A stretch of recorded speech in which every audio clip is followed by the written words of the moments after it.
আসন্ন বিধানসভা নির্বাচনের আগে আইন শৃঙ্খলা আরও মজবুত করতে বড় সিদ্ধান্ত নিল নির্বাচন কমিশন। 5 জন আইপিএস আধিকারিককে ডিআইজি পদে বদলি ও নতুন করে পোস্টিংয়ের নির্দেশ দেওয়া হয়েছে। কমিশনের নির্দেশিকা অনুযায়ী রায়গঞ্জ রেঞ্জ, মুর্শিদাবাদ, বর্ধমান, জলপাইগুড়ি এবং প্রেসিডেন্সি রেঞ্জের ডিআইজি পদে নতুন আধিকারিকদের আনা হয়েছে। রাঠোর অমিত কুমার ভারত রায়গঞ্জ রেঞ্জের ডিআইজির দায়িত্বে। এই দায়িত্বে ছিলেন সন্তোষ নিম্বালকার।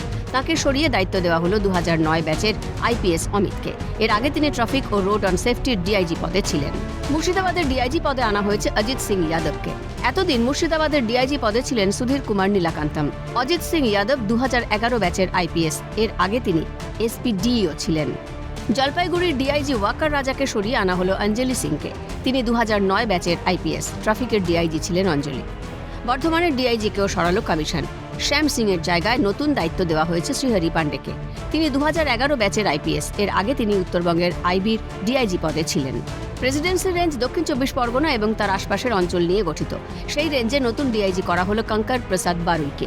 2007 ব্যাচের আইপিএস কঙ্কর। এর আগে ডিআইজি কারা ছিলেন। কমিশনের নির্দেশে স্পষ্ট জানানো হয়েছে, এই বদলি অবিলম্বে কার্যকর করতে হবে এবং 19 মার্চ সকাল 11টার মধ্যে যোগদানের রিপোর্ট জমা দিতে হবে।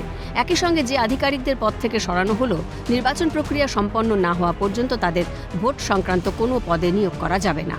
উল্লেখ্য, উচ্চপদস্থ পুলিশ কর্তাদের পদে রদবদল চলছেই। ভোটের আগে প্রশাসনিক স্তরে এই রদবদলকে তাৎপর্যপূর্ণ বলেই মনে করছে রাজনৈতিক মহল।